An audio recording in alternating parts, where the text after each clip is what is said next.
BJP के double engine से मिली triple engine की चाबी। बीजेपी जल्द ही केजरीवाल से छीन लेगी एमसीडी। बीजेपी एमसीडी में आम आदमी पार्टी के खिलाफ अविश्वास प्रस्ताव लाने को तैयार।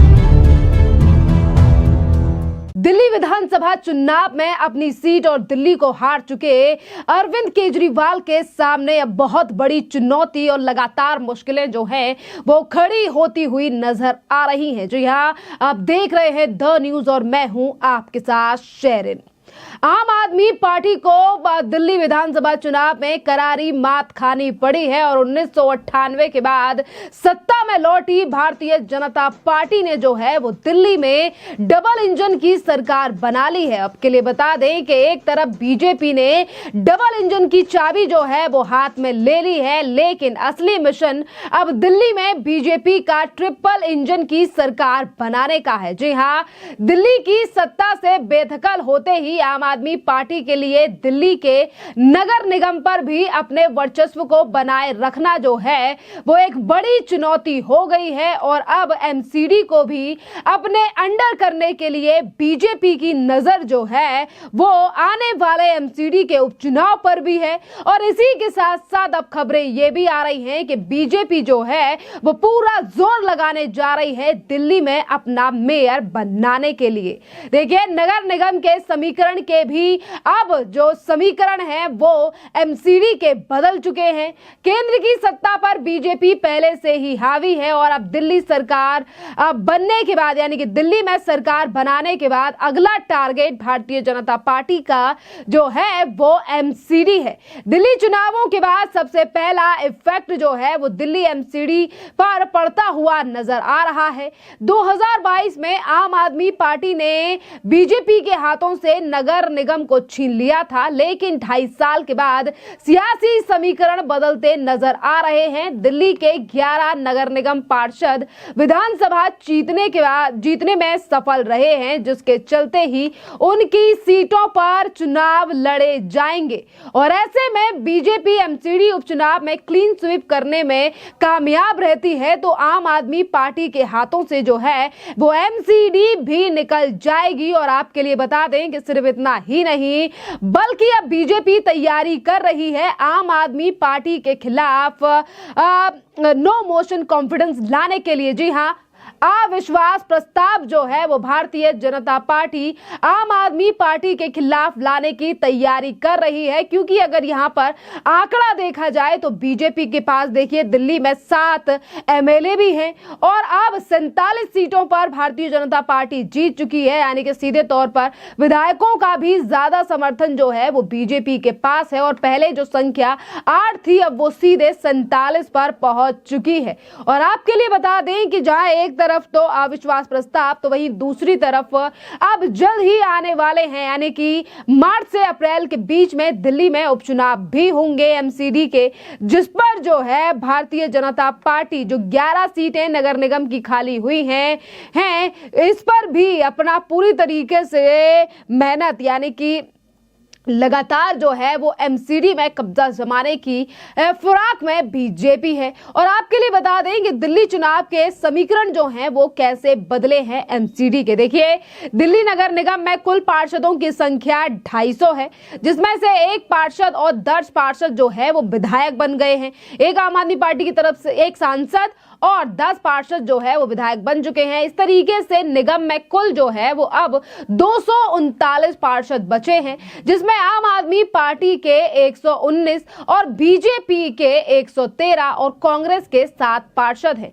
इस तरह बीजेपी और आम आदमी पार्टी के बीच जो है वो सिर्फ और सिर्फ 6 पार्षदों का अंतर है। और एमसीडी में जो अब 11 सीटें खाली हुई हैं, जो बीजेपी अपनी सीटें अगर लगातार बरकरार रखती है, यानी कि ये जो पार्षद जीते हैं वो ज्यादातर बीजेपी के ही जीते हैं, क्योंकि बीजेपी ने ही इस बार विधानसभा चुनाव में अपने जीते हुए पार्षदों को मौका दिया था और उन्हीं पार्षदों ने अब दिल्ली विधानसभा में अपनी सीट निकाल ली है, यानी कि अब वो विधायक बन चुके हैं। और ये जो 6 का आंकड़ा है, यानी कि जहां से बीजेपी ने अपने पार्षदों को विधायकी का चुनाव लड़ाया, मतलब बीजेपी के ही नेताओं की सीट खाली है। और अब अगर उपचुनाव होता है एमसीडी के लिए और बीजेपी के नेता अपनी इन सीटों को निकालने में बरकरार रहते हैं, तो दिल्ली की एमसीडी में भी जो है वो भारतीय जनता पार्टी आ जाएगी। क्योंकि देखिए, अगर हम समीकरण और ये तमाम अगर आंकड़ों की बात करें तो बीजेपी 113, इसी के साथ उनके पास जो है वो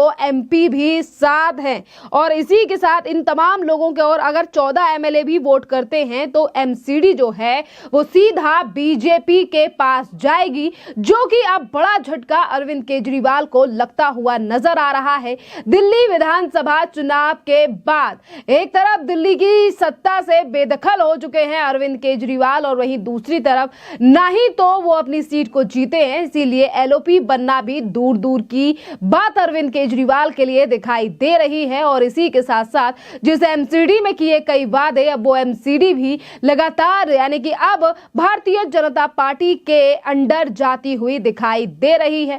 खैर, इसी के साथ हम आपके लिए बता दें कि भारतीय जनता पार्टी की जो दिल्ली में जीत हुई है और आगे किस तरीके की रणनीति रहने वाली है, इस पर भी भारतीय जनता पार्टी के नेता रवि किशन का बयान सामने आया है और उन्होंने सीधे तौर पर कहा है कि इस बार जो बदलाव हुआ है वो इसीलिए हुआ है क्योंकि दिल्ली की जनता अरविंद केजरीवाल से काफी ज्यादा त्रस्त थी। सुनिए रवि किशन का ये बयान। हमने कहा ना, मोदी जी के विश्वास की गारंटी थी, बस उनकी बातों को जमीन पर पहुंचाना था। हम अपने भोजपुरिया समाज तक पहुंचा दिए कि माई हो, बाबा हो, काका हो, ई बाड़न प्रधानमंत्री जी का बोली और उनकर गारंटी, और उनको पूरा विश्वास था। लोग त्रस्त थे। देखिए, लोगों भ्रष्टता से, सब चीजों से था और उन्होंने इतना बड़ा उपहार दिया हम पूरे समाज को। मुझे मौका नहीं मिल पाया था, लेकिन हम धन्यवाद देव आप सब लोगन के कि हमार बात मनला और यशस्वी प्रधानमंत्री मोदी जी भाजपा को 27 साल का वनवास काटे, लेकिन अब आप लोग वाकई में महसूस करेंगे, कुछ ही महीनों के बाद शुरू हो जाएगा कि आप लोग की एक सुंदर राजधानी कैसे होनी थी उसकी शुरुआत हो जाएगी। मैं समस्त दिल्ली वासियों को बहुत सारी शुभकामनाएं देता हूं।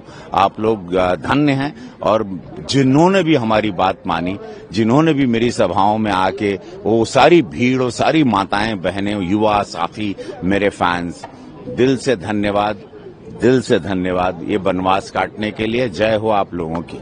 तो देखिए कि जिस तरीके से अब आम आदमी पार्टी की लगातार मुश्किलें बढ़ रही हैं, क्योंकि भारतीय जनता पार्टी पहले ही लोकसभा में है, यानी कि केंद्र में बीजेपी है, दिल्ली यानी कि दिल्ली में वनवास जो है वो बीजेपी का खत्म हो चुका है और अब अगली बारी है दिल्ली एमसीडी की। और इसी तरीके से अगर दिल्ली विधानसभा चुनाव में जो वादे बीजेपी के द्वारा किए गए हैं, अगर इन पर अभी से ही काम शुरू हो जाता है सरकार बनने के बाद, तो इसका भी कड़ा इंपैक्ट यानी कि भारी इंपैक्ट आने वाले उपचुनाव पर दिखाई देगा। और अब देखना अहम रहेगा कि किस तरीके से चलती है अब ये विधानसभा चुनाव के बाद एमसीडी में अपनी सत्ता बनाने की बारी, क्योंकि आम आदमी पार्टी का दिल्ली से पूरा सफाया होता हुआ दिखाई दे रहा है, क्योंकि सीट मार्जिन और तमाम चीजें जो हैं वो आज बीजेपी के फेवर में दिखाई दे रही हैं। क्या आपको क्या लगता है कि किस तरीके से समीकरण रहने वाले हैं और कैसे बचा सकते हैं अरविंद केजरीवाल अपनी एमसीडी, क्योंकि ये तो सीधा बीजेपी के खेमे में ही दिखाई दे रही है। खैर, आपकी जो भी राय हो आप हमें कमेंट कर जरूर बताइए। धन्यवाद।